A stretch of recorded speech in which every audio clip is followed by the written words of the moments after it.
You don't have to answer. My point is made.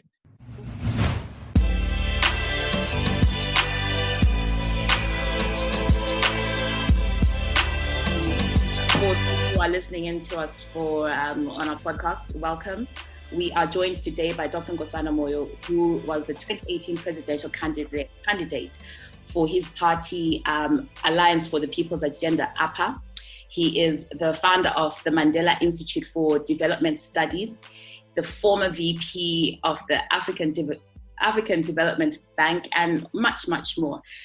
We are really honored to have you here today to speak to us, two girls in the diaspora, about what is happening in Zimbabwe today. We are very interested and we are very passionate about Zimbabwe. You know, both of us being from Zimbabwe, we want to know more about, your take. We want to have a bit of a discussion in regards to where Zimbabwe is right now, where you see it going. And to get started, there is so much that is happening in Zimbabwe at the moment. To start off with, we have a crumbling healthcare system. Zimbabwe has it's been reported to have the second highest inflation rate worldwide. We see doctors and nurses are relentlessly calling for better working conditions. The Zimbabwe Stock Exchange has been closed. There's been a stop to bulk mobile payments.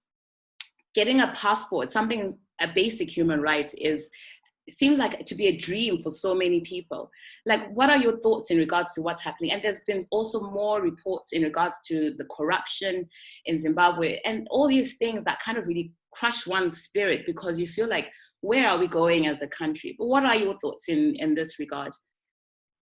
Okay, so what I need to just in order to answer your question, Nat, what do you do?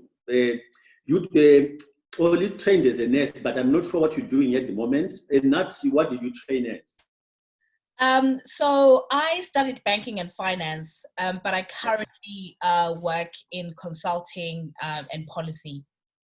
Okay, so good enough for me. So the reason why that's where I want to start is because both of you understand professional processes. Mm-hmm. In the spaces where you are trained and where you work, you understand that there is suitability for a job and there is preparation for that job. Mm-hmm. And you also, because of the disciplines that you work in, you'll also understand the concept of causality. Mm-hmm. Certain actions have got certain consequences, and you need to understand very clearly when you're looking at certain outcomes, you have to be able to relate them to what happened before in order for those outcomes to be what they are, right? Mm-hmm. So when you describe what is going on here, you've touched a number of things which are all true. But I think what we need to do is go back to understand the root cause of what is going on. Okay. Yeah? Because there is a basic driver, mm-hmm. which is making all these things to happen. Right. So we are not able to compensate any professional within this country in the public sector appropriately, except when they steal money. They compensate themselves through stealing money. Right, so corruption, basically. Even if we wish to compensate them properly, we would not be able to do so because our economy is not working. Mm-hmm. So the economy is not working to produce the resources that we need to compensate our public sector appropriately. Mm-hmm. So the question then we have to ask is, why is the economy not working? Yeah. Is it because Zimbabwe does not have natural resources and the endowments that are necessary for us to run a functioning economy?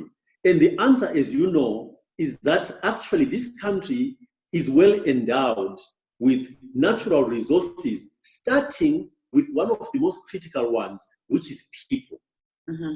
Zimbabwe has got very good people, very compliant people, actually. Zimbabweans are very institutional in their makeup, which is why this place is not up in smoke in terms of a revolution. We are much more inclined to be institutional. Mm-hmm. Our work ethic is recognized globally. There is no country that does not accept or appreciate that Zimbabweans are hardworking people. Correct. And that's where I want to start, because all the other resources, all the other natural resources, require this critical resource, which is human capital, in order to translate those other resources into wealth, right? Then we move back from human resources, more to ask for. Our approach to education, training, all very disciplined, yeah? Even our uneducated parents understand that. When you then look to natural resources other than our human capital, look at our mineral resources, look at our weather in terms of its ability to accommodate tourism, for instance. The mineral wealth that we've got is unrivaled. Look at our land in terms of potential for agriculture, unrivaled. So all the production elements that we need, inputs that we need to run a thriving economy are all in place. So then we move to the next thing. So if this is all in place, and yet we've got a dysfunctional economy, what is missing? So is the what is missing? Is it the politics? What is missing is leadership. Yeah. Now, this is where I want us to revisit the conversation we've just been having prior to us starting formally. Our inclination as Zimbabweans is to blame ZANU and the President Mnangagwa and President Mugabe before him, and so on and so on. You know, I think that we're making a big mistake, because actually these people are representative of what Zimbabweans are like, because it is our collective failure to understand how to choose a leader that is leading us where we are. Right. My own humble opinion, and I know this is controversial given you are recording, but I'm going to tell you that I am tempted, and I might still do it, and I have a Facebook Live to try to explain why in a learning nation, presidents like President Trump and President Mnangagwa are good for society. Okay. Yes, I can see Xolie opening her eyes and saying, what is this? Okay. So let me explain why. I said, remember what I said? I said, in a learning society, presidents like Trump and Mnangagwa are a good event to happen. But if the society itself does not learn, then they are no good. I can guarantee, or I can almost put money on the table, Trump is not going to get reelected. But the only reason why sorry, go on. Can I just interject there? Yeah, absolutely. Okay, so I hear you about Trump, for example, being an event, and you talked about causality. We can talk about how an Obama presidency created a Trump, right? And I think from what I'm hearing from you is you're saying that the electorate and the population, we have a role to play in terms of who the leaders are. However, I guess my question to you is really in two parts, right? Because I think it's been well documented that, I mean, Zimbabwe, for example, I think it would be really short-sighted to look at a Mnangagwa presidency, because we know that we've had one ruling party in place for years, and we've had a system where corruption is baked into every aspect of that system, right? Yeah. And there is also an information gap with the population, for example. So there are some people, for example, who MDC is arguably it's not arguably, it's a fact. It is the main opposition, right, in terms of numbers. But there are still some people who don't know, who didn't even know Tangarai or don't know who Nelson Chamisa is, right? Like in some parts of But not no. So let me now interject. Let me stop you right there. I just wanted to laugh. No. Just hold on. We're having a conversation. Whose responsibility is for citizens to know? No, I get you. Okay. So let me ask my question, and then we'll come back to the citizen. Okay.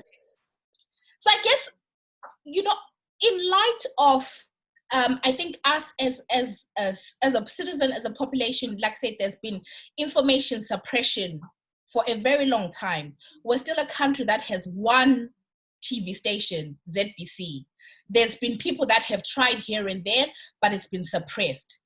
In terms of radio, it's very minimal. So there's no room for different views, as it were. Although I think that's where social media and the internet have played a role.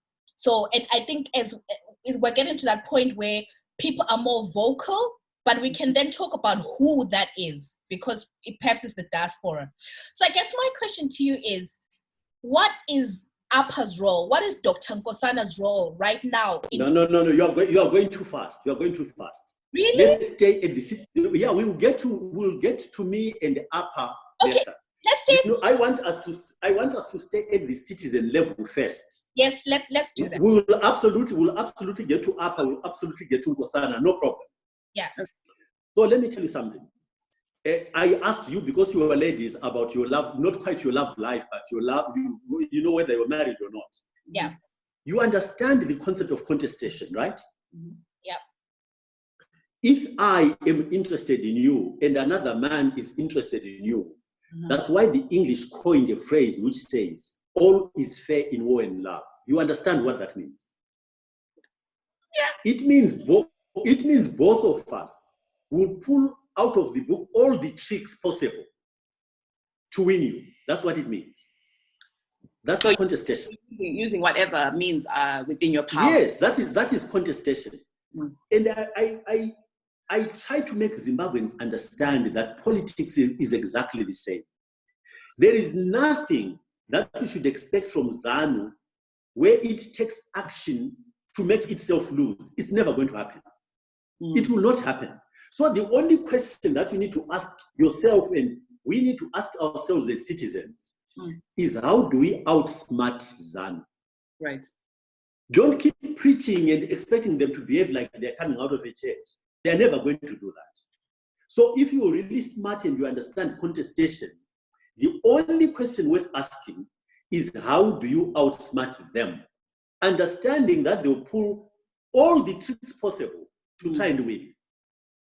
So are you saying when you switch into that mode of thinking, I can guarantee you will beat them. As a citizenry, will beat them. But at the moment we are inclined to be very preachy, i.e., we expect them to be nice people. We expect them to do things that make them lose. It doesn't happen. So it's just an unfounded expectation. So, but Dr. Moyo, so are you saying that,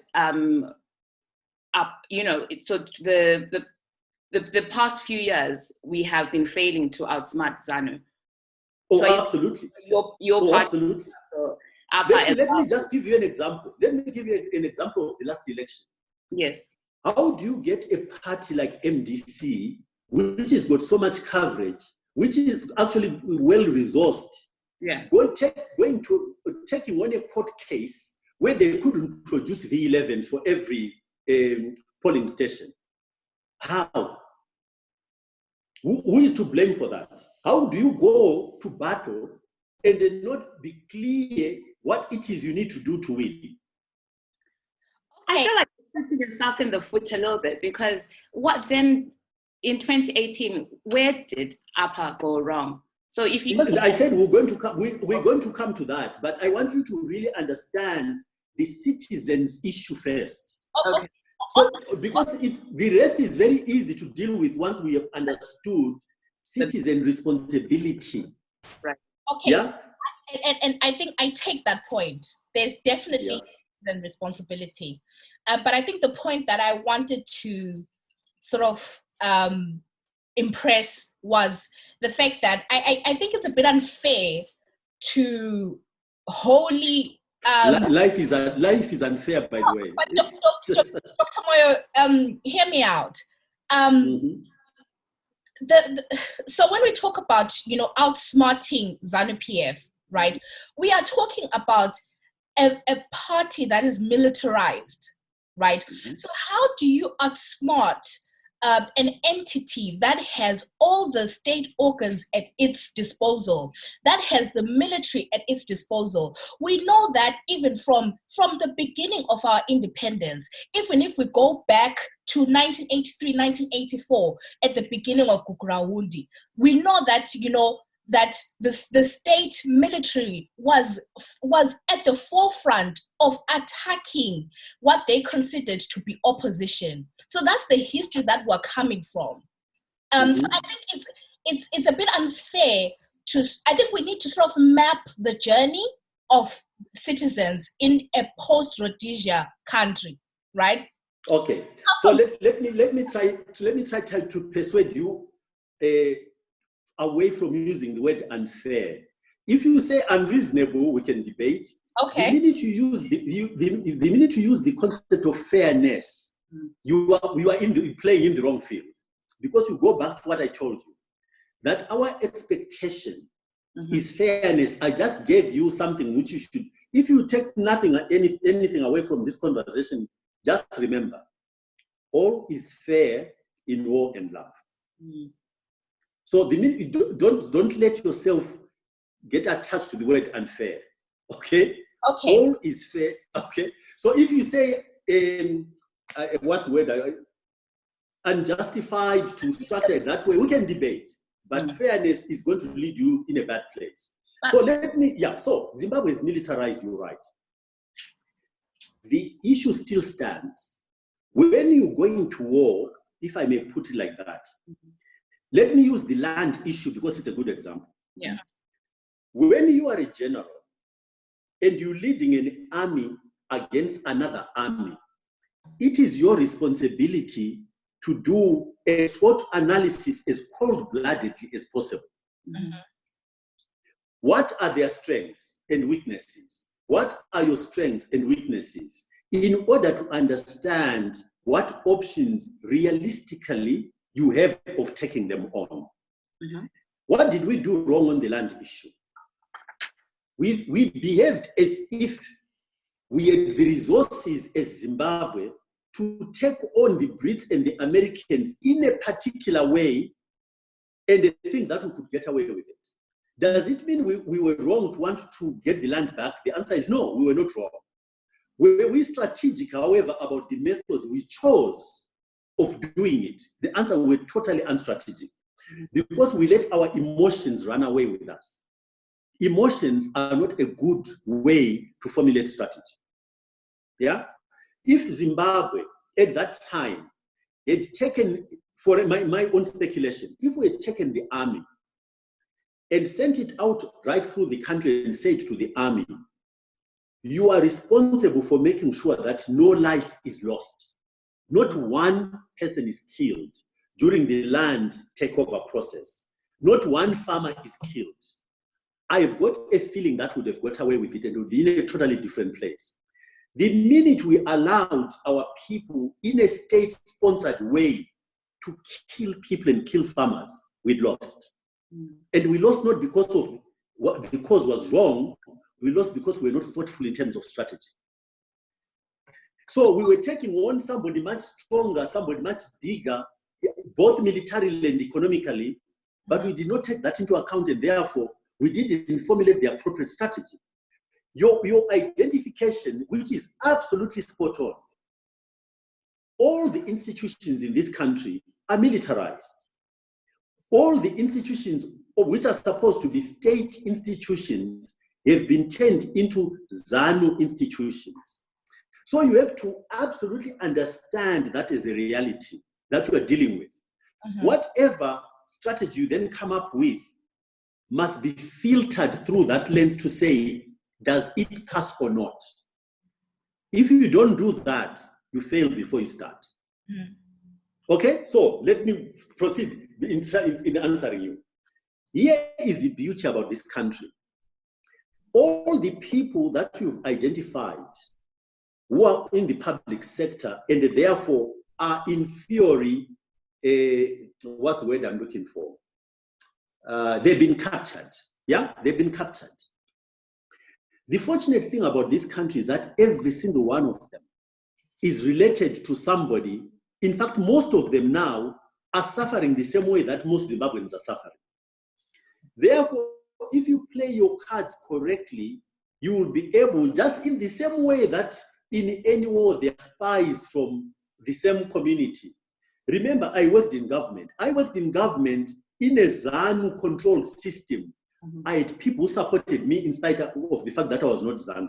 When I left, I had people who sent messages to me, including my driver and my PA, that I'd done the right thing. And they were penalized for it afterwards, i.e., how had I got away without them reporting on me?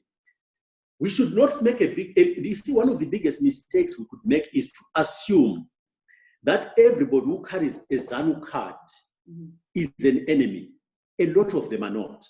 They are in the system because they have to feed their families, but they are not sympathetic to what's going on. So you have to respect and understand why they would stay where they are and not make an assumption which accuses them and takes them as enemies. It makes you begin to navigate your way of finding allies very, very differently. Okay, that's fair. You've said a lot. There's a lot to digest there. So I think on the citizen point, we'll probably come back to it. But I then wanted to kind of turn to saying, I know, I wanted to turn to now talking about political parties and particularly APA, because political parties are made up of citizens, and political parties are one vehicle that citizens mobilize and make the change that they need to. And you talked about SWOT analysis for citizens, and we probably can come back to that. So I guess my question to you was, so we know that in the 2018 elections, according to the figures that we have, approximately 4.8 million Zimbabweans voted in that vote. And your candidacy received approximately 0.31% of that vote, right? Yeah. So my question to you and to APA generally is, have you done a performance review of 2018? And if you have, what are the lessons learned and what is the way forward for the party? And I know citizens have a role to play, but has that exercise happened in APA? Absolutely. And so now we can do the Dr Nkosana Moyo issue. That's fine by me. Yes. So the starting point is that APA wants to introduce a politics that is totally different in this country. You can ask why, and the reason is very simple. The politics we've practiced to date is, in fact, the cause of the results we've got to date. So you can't continue doing the same thing as you've done before, and you get a particular result and then expect that you continue doing the same thing, but you get a different result. How would that happen? We've done the same thing for 40 years. No, maybe to be fair, not 40 years, but for at least 20 years, in the sense, the life of the MDC to date, yeah? And we've got the same result. So we should be doing a self-examination to say, what is it about Zimbabwean politics' current configuration which is producing very bad results? My humble opinion is that we've allowed ourselves to have politics of patronage even in the campaign. In other words, you give people something in order for them to vote for you, as opposed to help people develop a process which allows them to understand that actually, firstly, as far as the government is concerned, government takes from the citizens and pretends to be giving them something, but government is giving back the people their own stuff. The money used to buy fertilizer and what have you is tax money. Where does it come from? From the citizens. And people have not yet understood that ZANU is giving them nothing. ZANU is giving back to the people what is taken from the people in taxation form, right? So we need to disabuse citizens for them to understand the politics of buying the vote as a structure. You can't say, buy a t-shirt for me, buy food for me, buy fertilizer for me, and then in the same breath say, by the way, I don't like corruption. That's an oxymoron. You've sown the seeds of corruption from day one by saying, I want you to buy my vote. And I have to tell you that right through the campaign, there is not a single person I engaged who did not suddenly stop in their tracks and say, wow, I had never thought of it that way. We, in our behavior as citizens, are promoting corruption. Say, here's the second stage of that particular issue. When I, as a candidate, go and start buying things for the population of Zimbabwe, can you stop yourself and ask where you think I'm getting the money from? Where would I be getting the money from to be able to campaign, splashing money all over the place? It means either somebody's giving me that money or I'm borrowing that money on the back of a promise that if I'm elected, this is what I will do. So I've sold your country up front. I would have sold your country up front, right? That's what it means. So APA's approach is to try to go on a journey of educating citizens to understand their own role in the kind of politics that we have. Right. And the APA's other strategy is to accept that this could be a long journey, but we don't mind. I don't have to ever be president of this country. But I would like to think that along the way, APA will produce a president for this country on the basis of the foundation that APA is going to lay over a number of years as necessary. We are prepared to do that. I mean, you as ladies, you must understand. Look where you are in the UK. Just read a bit of history about the suffragettes, women, and the journey that they came through in order to eventually get the vote and things like this. It's not a short-term, it's a long-term project. And that's the way it's going to be. No, and I sorry, God. I'm happy to hear you saying that it's a long journey. I know even in your manifesto, you had APA had a 60-month, 120-month plan. Should you get into office? So I think in terms of just going back to the question about the performance review and the SWOT analysis for APA and yourself, I know. So it sounds like from what you're saying that you were happy or are happy with the approach that you took in 2018, and you would continue doing that, which is engaging citizens. So are you still against rallies and some of the traditional? We don't. We never did any rallies, and we're not going to do any rallies. We'll do town hall meetings. Okay. And again, let me explain the difference. You know, when you meet with a small group of people, so the three of us are having this conversation, I can extend that number to 20, maybe even 50 people, or stretching it, and have a conversation where I put my thoughts on the table, and the other side has got an opportunity to actually quiz me about what I mean, explain this, want to understand it better. At a rally, that doesn't happen. They just hype up your emotion. You've got no opportunity to ask. You walk away literally no better in terms of your awareness of what that person stands for. There is no interaction I ever did where people were not able to quiz and ask and say, oh, now I understand. No, I disagree, and so on and so on. So for us, the proper way of engaging will continue to be at most town halls and no rallies. Okay. But here's again the citizen element. So Zimbabwe is supposed to be a highly literate society. Remember, our fundamental philosophy in our campaign was the following. We are going to engage with citizens on the basis that all of the people we talk to, if they agree with what we're saying, should then own the agenda and restrict themselves to communicating with their friends and family only. Why? Because we understand how toxic our environment is. CIO is everywhere. We don't want to endanger people unnecessarily. But so we are passing on the responsibility to the people who understand the message to say, you are a better place to talk to your friends and family because you know them. You know who you might be CEO, who is not. You can protect yourself and not endanger anybody else. If Zimbabweans did that, this country would change just like that. It comes back to the citizens. Are we prepared to take on the responsibility of changing our own country, or are we not?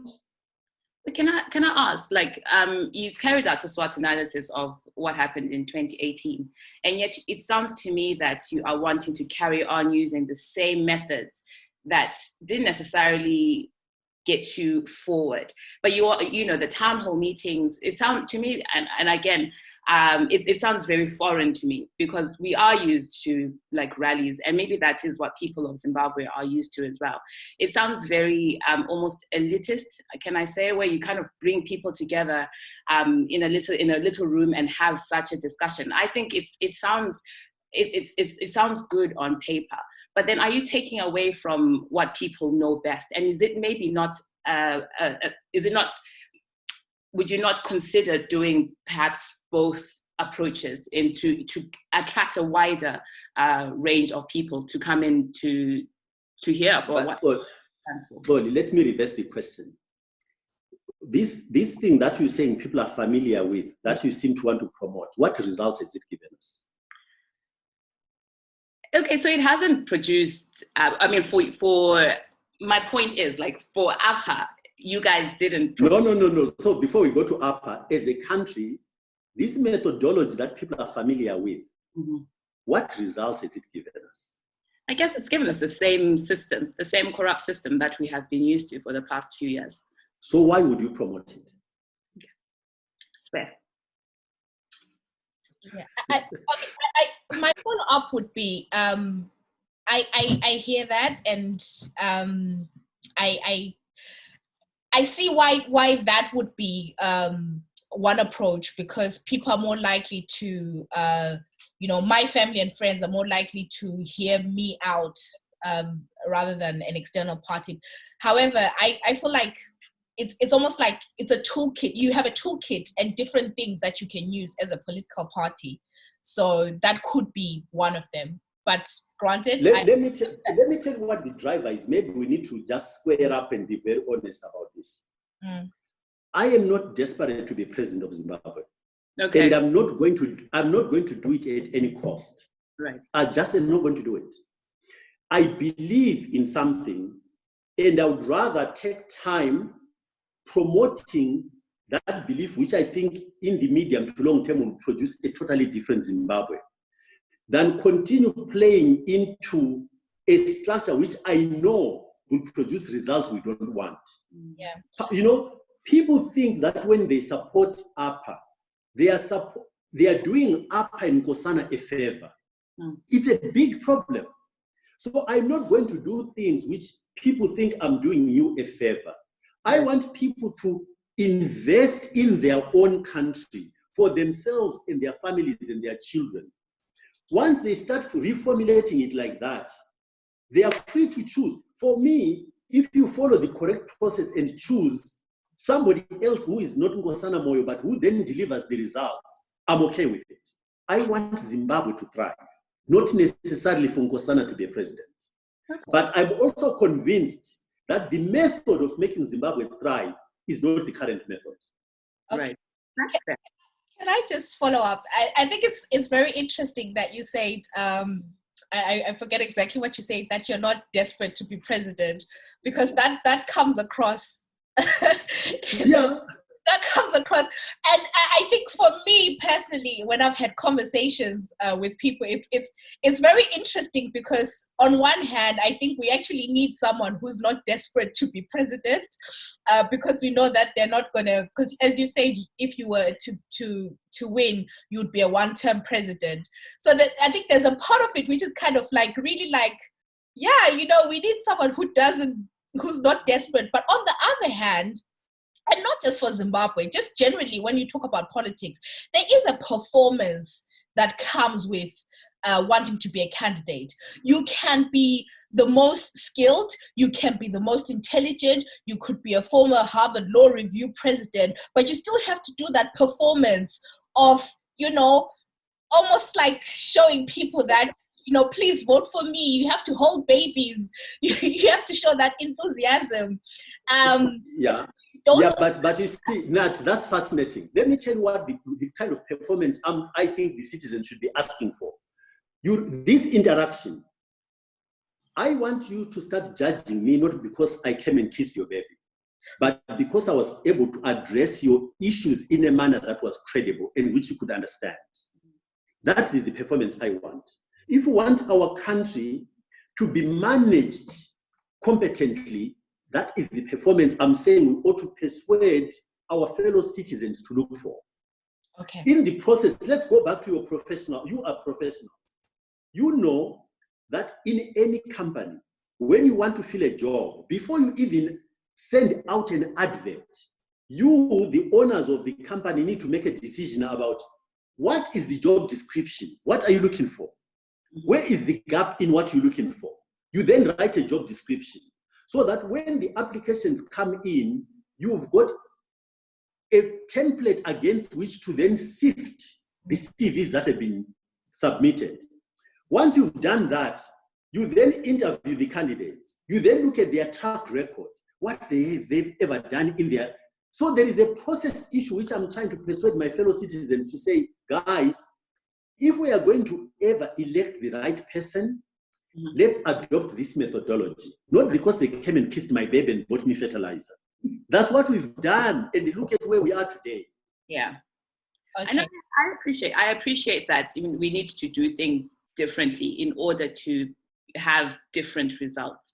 What would you say then? Are you hopeful for 2023? And if APA does, if you were to win the 2023 presidential elections, what would your priorities be, or what would whoever is in power at that point, what would their priorities be to take? Okay, let's start it. I think maybe in a kind of strange sort of way. I think that for APA, it's a good thing that Mnangagwa is the president at the moment. Okay. Because I think that there is in a lot of Zimbabweans, there is a sudden realization that things can really get bad when you choose the wrong person. I think a lot of Zimbabweans are waking up to this reality. So in many ways, it's like, again, an oxymoron, but I think Mnangagwa is serving a very good purpose of waking up Zimbabweans to understand that we have to up our action, so to speak, and begin to be smarter in terms of what we're looking for.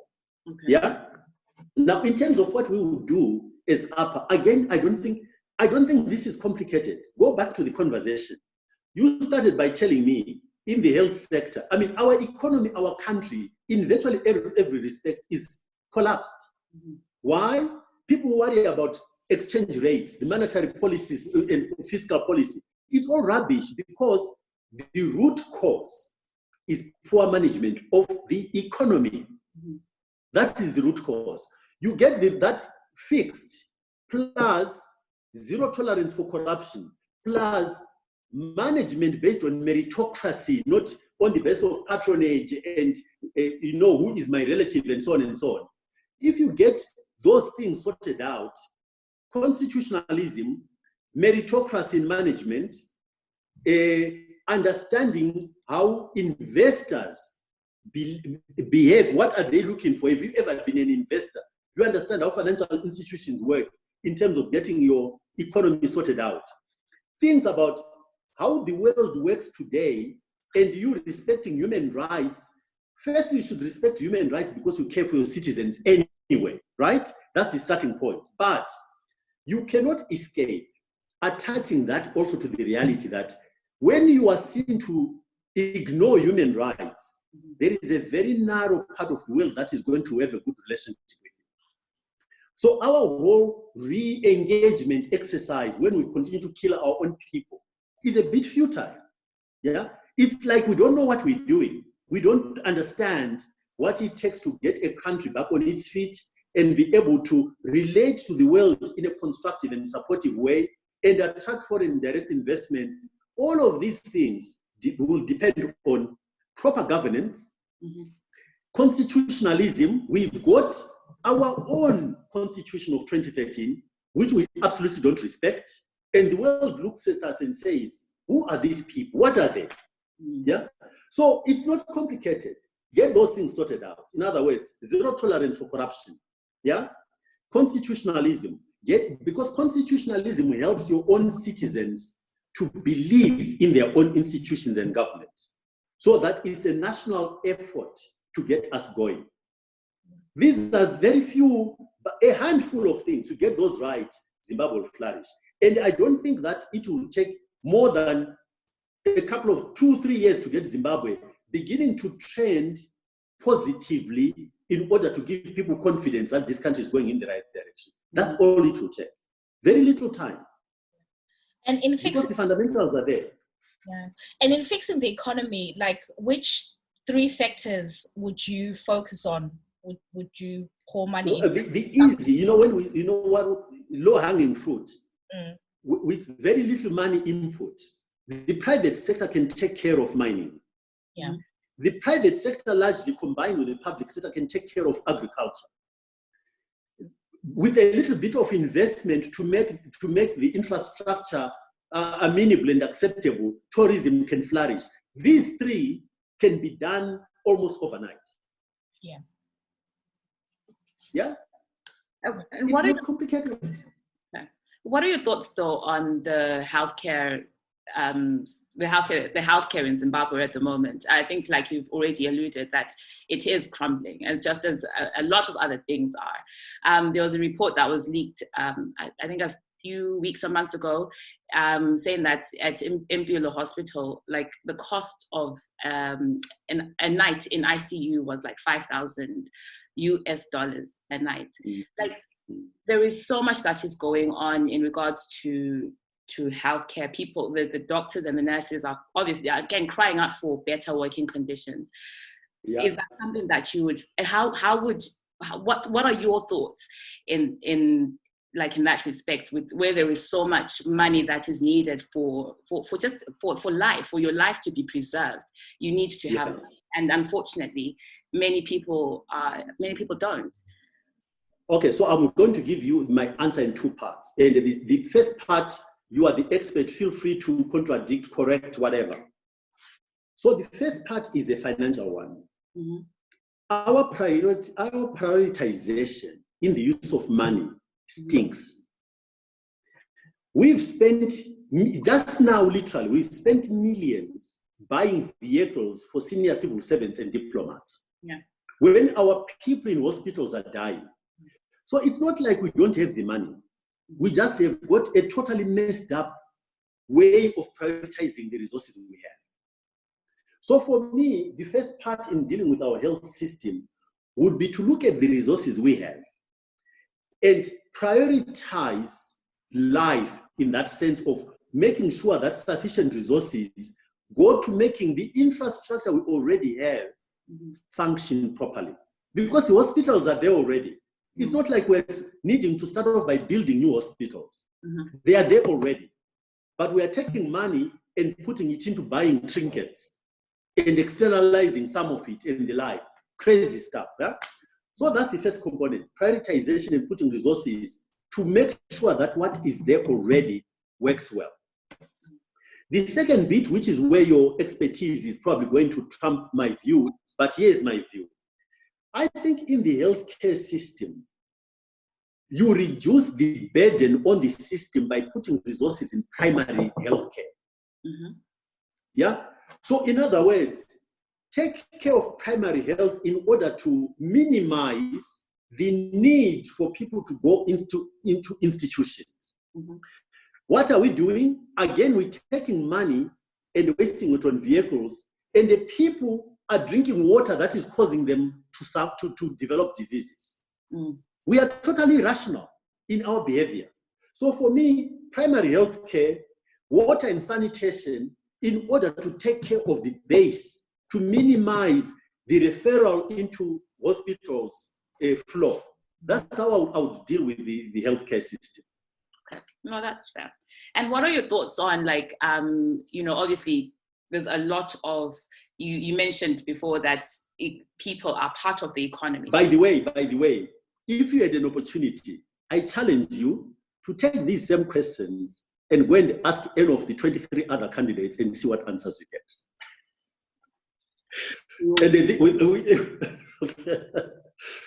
But how would you invest in the people? Like, there's a lot of, I would say, education, wealth in people outside Zimbabwe? How would you invest in keeping the people who are already working as nurses in Zimbabwe, who are working as doctors in the healthcare system? How would you invest in them to keep them there? Because right now... So let me tell you something. Human behavior is not always about absolute. So when you are paid, when you join a company, and you are offered a particular salary, when you don't know the total salary structure in the company, you will accept a certain number. But when you wake up tomorrow and get to understand that Nkosana, who is maybe less qualified than you, is being paid more money, you get outraged. Of course, yeah. Okay? So you need to understand which beat you are dealing with.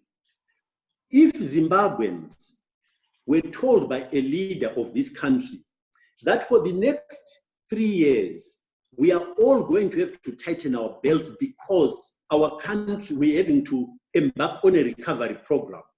But if they could see that everybody, starting with the president, him or herself, is also being true to that message, a lot of Zimbabweans will put up with the sacrifice to get their country out of where it is.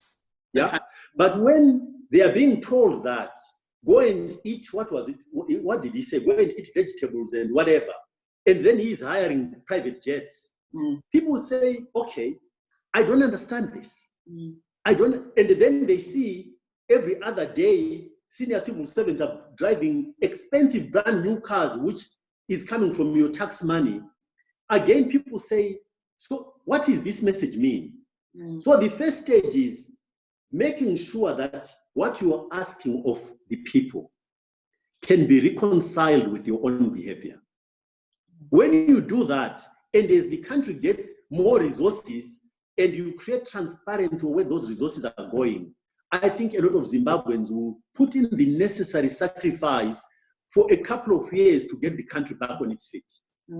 Yeah, but the resources that are present must also be seen to be being dealt with equitably. Right. Or as you prioritize, you must be open with the nation to say, for instance, this issue of water and sanitation, where you know that the disease burden is going to cripple the system. If you go to the population and say, listen, this is the cake we've got. We propose as your government that we should take so much of it, and in the next couple of years, prioritize this sector, and these are the reasons. Again, you engage with people in a rational and transparent way. It does not mean everybody will agree, but I think the majority will agree to be able for you to execute that plan. I agree with that. I think the problem is that we have been sold so many lies, so to speak. You know, there's a lot of promises that are made prior to elections, you know. And of course, you have people who then come up and who will speak very passionately about, oh, you know what, I'm going to do this differently. These are the changes that we are going to put in place. But how would you encourage people to say, first of all, to listen to what you're saying, and also to believe in the words that you have spoken? Because, you know, the past few minutes we've been speaking, as a politician, you are selling us, you know, all the good things about that could potentially happen, the things that need to change.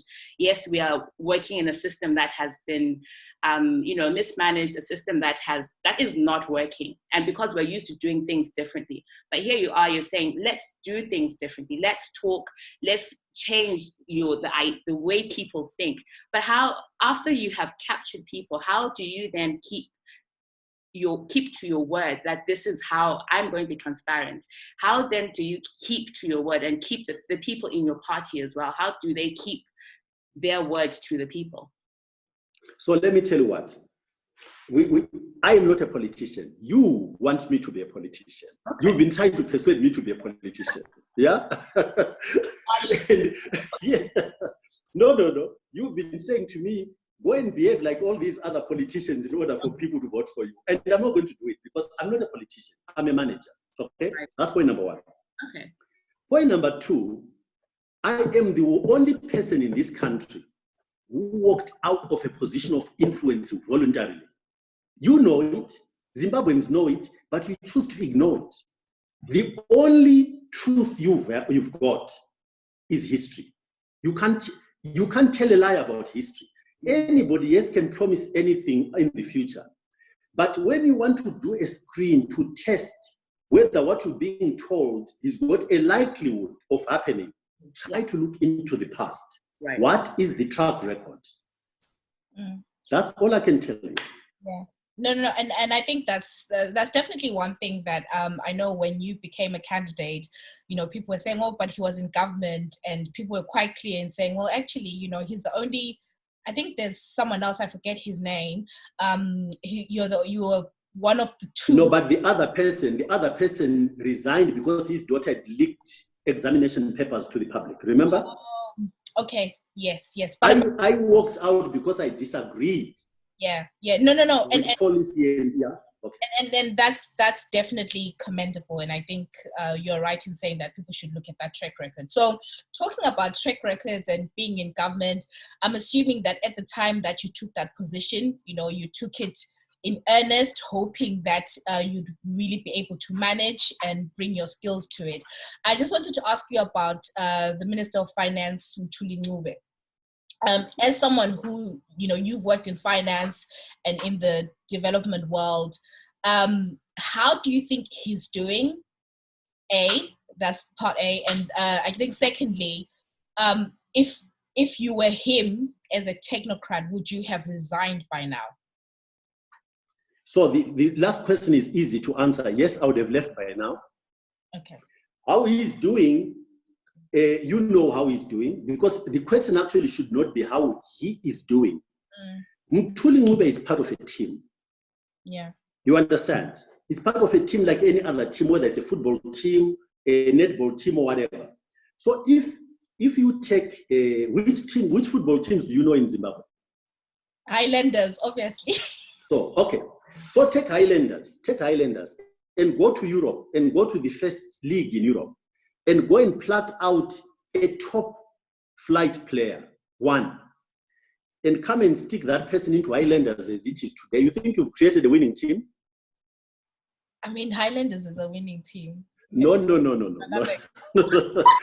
you created a team that can play at the level of this one player brought from Europe? So the system is the issue. No, I want you to give me an answer. No, I mean, the answer is no. And unless if you allow that player, if you give that player autonomy to be able to bring in other people that he knows can play well with him, if you create the environment. But yeah, I mean, I guess what you're alluding to is I am not confident in the system that he's working in anyway. So in other words, actually, the only question that is relevant to this is, should Mthuli, if he is to retain his credibility, still be in this government? And right? The was no. Oh, I would have left ages ago. The results are there to speak for themselves. The results speak for themselves. Why do you think he's still in government? That only he can answer. Yeah. Okay. So yeah, I think the only question and only that is, what is he still doing? The evidence is there. Things are not working. One thing he's done well, by the way, which is unfortunate for citizens, he's come up with instruments for taxing us even more to create more room for misbehavior to continue. Yeah. That's one thing he's succeeding in doing. Okay. Which is sad, actually. Yeah. And one thing that I liked that you talked about in the 2018 elections was scaling down government. Yeah. I think at the time you said to 20 ministers and removing deputy ministers. I just wanted to check, is that still your stance? And maybe if you could explain it to the people that will be listening to this. No, but so I wish I'd known this was coming, because I would have done an exercise. What is instructive is to take the economy size of this country, its population, and then take other countries in proportionate. Take South Africa its population and size of the economy, take the UK, its population and size of the economy, and look at the ratios and see whether you can make any sense or justify the size of administration we have in place. It does not make sense in any dimension. So clearly, relationships are important. If I'm running, I'm running an airline, and I've got an Airbus A380, which can carry up to 500 people. You expect the crew to be the largest crew of any size of aircraft because it carries the maximum number of passengers compared to any other. If you find that I'm running a 737 with the same size of crew as an A380, you must know that I don't understand business. Yeah. Mm. I hope that is clear. No. I think the answers is, and obviously a bigger government in this case is just more avenues for corruption and looting. And Exactly. Can I ask, like you mentioned, like you gave that analogy of the whole football player from, Premier League, be open then to advising the opposition, for example, or advising in government? Like, what would your thoughts be on that? Well, it depends on what your question is. My question to you is, why just not mobilize for people to vote for me? Yes. Why do you want me to go? You see, I tried, of all the citizens of this country, I gave Mugabe the benefit of the doubt when he asked me to join him as a non-party member. Mm-hmm. I joined because I thought you would take my advice. And by the way, what people don't know is that on the day I resigned, I went and spent 1.5 hours with him on a face-to-face, explaining to him why I was leaving. Because he wasn't listening to anything I was saying, therefore I was serving no purpose. Mm. Unless I was inclined to sit there and exploit being a minister, I had no reason to stay in government. That's why I left. So what I have learned that unless the team leader is sufficiently advisable, but not just advisable, the team leader, him or herself, has to have certain attributes where you can tell they want to do the right thing for the people. Right. If that condition is not met, you are wasting your time. Right. Okay, that's fair. I think what you've said is really important because I did not know that you had a face-to-face meeting with the president at the time. Because I think what's out there is, Dr. Nkosana Moyo faxed a letter. So is that incorrect? I faxed a confirmation. Oh, okay. So confirmation. After having a face-to-face, and incidentally, the only reason why that was necessary is because he absolutely refused to accept my resignation. Mm. I think that's really important because clearly you've been sort of like the victim of propaganda because that I did not know this. So thank you very much for telling us. You're welcome. So I just had just following in from what Xolie was saying about advising. I guess the point that I would make is I guess some of the issues that we're dealing with, healthcare, etc., they cannot wait until the next election cycle. And I think, Dr. Nkosana, there is a reason why your name keeps coming up, because people really value what you think, and people know your track record, and people, do accept that if you were to become president, things would work. So in the meantime, if an opportunity were to arise, to advise whoever, I don't know, the Minister of Finance, opposition, wherever you thought it would be best, are you saying you would not do that? You're just focusing on the election? Okay. Let me tell you where I think the bit that you are missing. It's very flattering for you to say this and for you to say people are saying this. The truth of the matter is that in the system today, there are some very competent, good Zimbabweans. In the health sector, I can tell you, I've got friends who are doctors who attempt to advise the government, and their advice is not taken. So it's not a question of Nkosana. There is nothing that I can remember that we say. Government was free to go and take our manifesto and implement it. So it's not a private document. They can take it and implement it. The truth is, there are good Zimbabweans, technically competent, who are there in the different sectors right today, who are not being listened to. Okay. No, thank you for that. So I just wanted to sort of touch on, I guess I'll just call it as it is, sort of like what I call sort of like the tribalism issue in Zimbabwe. That is really baked into everything that we do. I was speaking to Xolie previously, and she was saying, like, for example, nursing applications still have to go to Harare. We know that in terms of just the history, we've alluded to Kukuraundi. When we're talking about the way that the state is militarized, there's been talk about just how, for example, the Ndebele language, and I'm just saying Ndebele, I mean there are other languages as well. The Ndebele language has really been, I would say that there's been a violence against the language, to the fact that even the passport documents has misspelling in isiNdebele.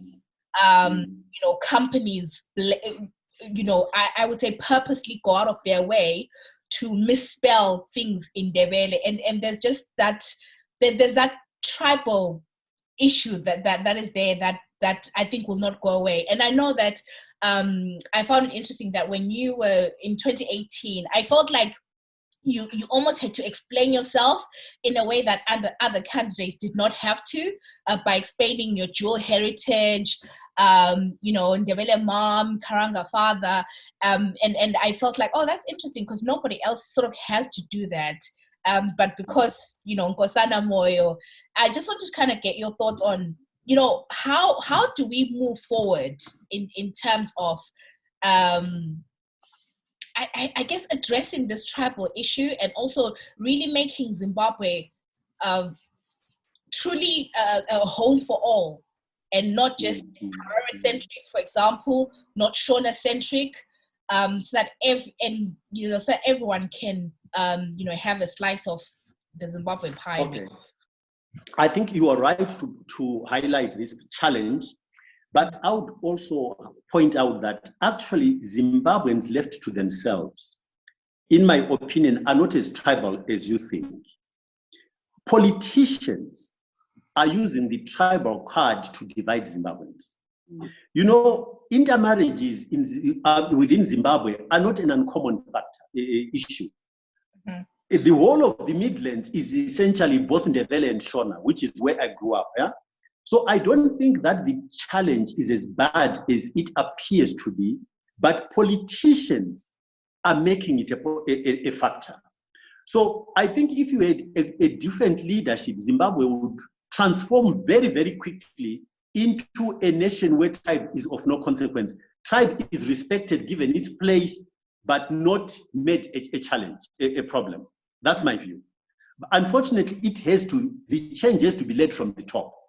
Yeah. And at the moment, it's fascinating, to be honest with you.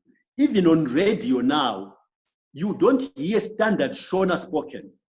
You hear Chikaranga spoken on radio, as if people are making a statement that we are here with.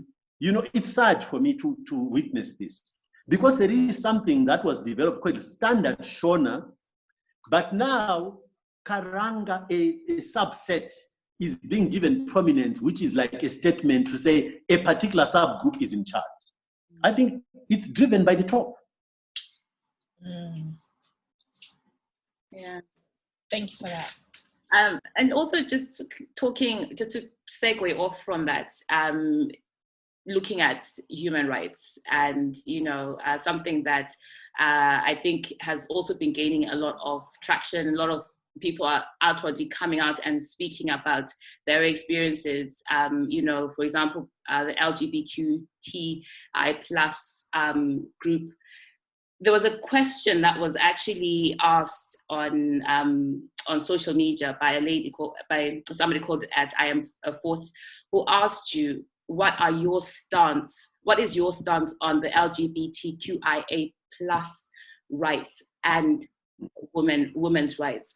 The answer that was given by APA at that time was that it's, that basically we are led by the Constitution, and this is what the Constitution basically is what they're guided by, the values of, and which is the values of the people. My question to you again is are we ignoring then the human rights of the people who are represented in the Constitution, but are not really being given that opportunity to live freely, to come out right and say that, oh, I am a gay man or I'm a gay woman? Because there was a document that was that kind of revealed that over at least 50%, let me just get this, over 50% of gay men in Zimbabwe had been physically assaulted. Like, how do we protect their human rights? And what so you're putting a lot of questions. Let's take it step by step. Okay. You are living in the UK at the moment. Yes. When did gay marriages become allowed in the UK? By the legal system, in the formalized, institutionalized way? When?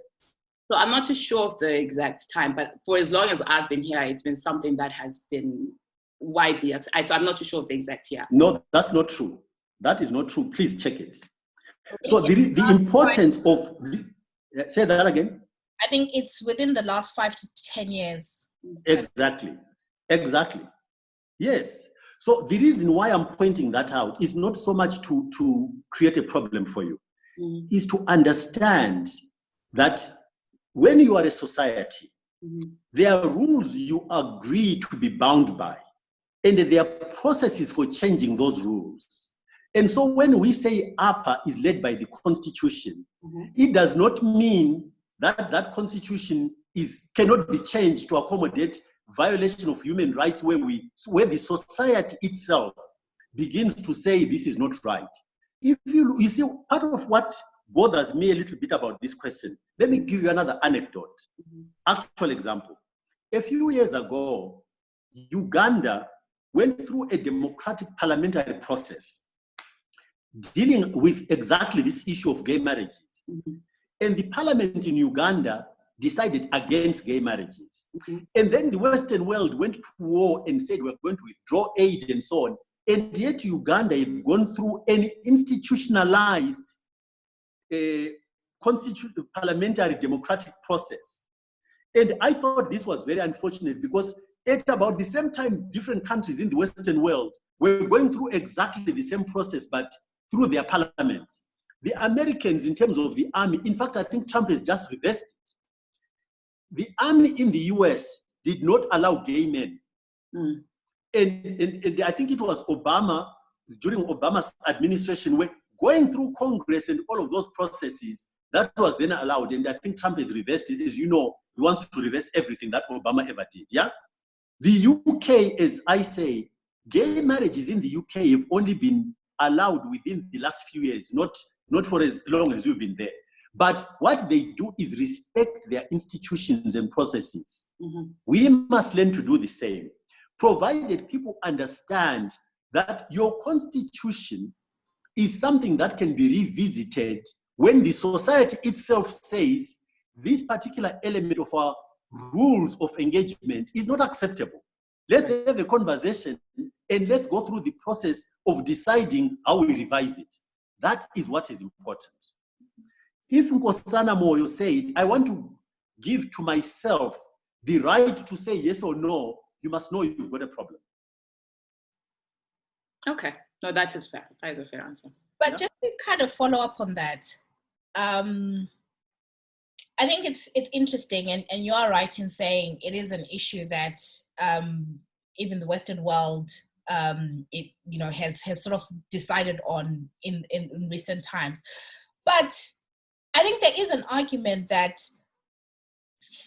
I guess what you call the right or protections of minoritized groups shouldn't necessarily be put to a majority to decide. So, for example, in Botswana, I believe it was June 2019, that the Supreme Court has, I think they've put legal protections in place. I think what they've done is they have decriminalized same-sex activities. Because what we have now, and this is just my view, is that I think that community is grappling with a lot, including, what they do being criminalized, right?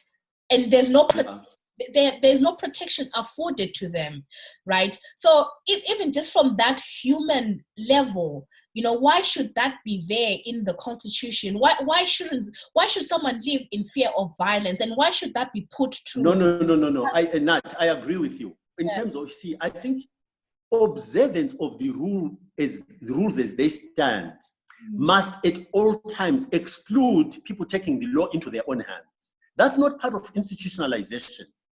Yeah? Institutional behavior, right or wrongly, if a society chooses to criminalize something, the institutional process is that the courts deal with it, not citizens going beating up people. That is not constitutional. You understand? So it depends on which element. This issue of people being allowed to take law into their own hands is absolutely wrong, even when they're acting against something that is supposed to be criminal. That is not their role. That's why the courts exist. Yeah. No. Yeah. But in a country like ours, as you know, when you belong to ZANU, you are allowed to commit crime. It does not matter what crime it is. And ZANU is above the law, and its members are above the law. That is not institutional. So let's separate issues and really understand which one we're dealing with. We want to live in a country where law and order means exactly that for everybody, including for the head of state. Including for the head of state. Okay, thanks. Question about the diaspora vote. Yeah. I wanted to know what APA's view is on the diaspora vote. So I think my understanding is currently the Constitution sort of gives rights to every Zimbabwean to vote, but there is a limiting factor which sort of like has a residential status requirement, which then really naturally excludes the diaspora. So my question is, like, what's your view on the diaspora vote? Does APA support its diaspora, is the Zimbabwean diaspora being able to vote? And if so, what are the steps to us getting there? Okay, so APA supports that because I think that when you look at the diaspora population of this country, it's huge. It's a huge percentage of the population of this country. And when you look at, to the extent that this economy is still functioning actually, it's largely because of remittances from the diaspora. We support the diaspora vote unqualified. We also, however, would argue that ZANU is never going to give you the diaspora vote, the vote. And our view is that, therefore, the diaspora continuing to clamor for the diaspora vote, trying to persuade ZANU, appears to me like people are not aware of what ZANU is. So the diaspora vote that people should have, ZANU is not going to give it to you. In the meantime, more importantly for us, is that you don't have a primary vote, but you've got a secondary vote you are not using. You are not using your networks, which you are using to support your families back here, to engage with them, for them to understand better what is going on and help them decide how to vote. So you are fixated on the primary vote, which you will never get for as long as ZANU, because ZANU considers the majority of the diaspora to be against them. So they won't give you the vote. Okay, no. Is that clear enough? No, it's very clear enough. I think what I would like, sort of like following up at a later stage, hopefully we'll be able to do something like that. Absolutely, at any time. With you. Because for me, every time I ask this question, the answer is yes. But I'm unclear what the tangible steps are for us to get there practically, because 2023 is not far. You will not get it until the government changes. Right. Understand this. Okay. That's Yeah.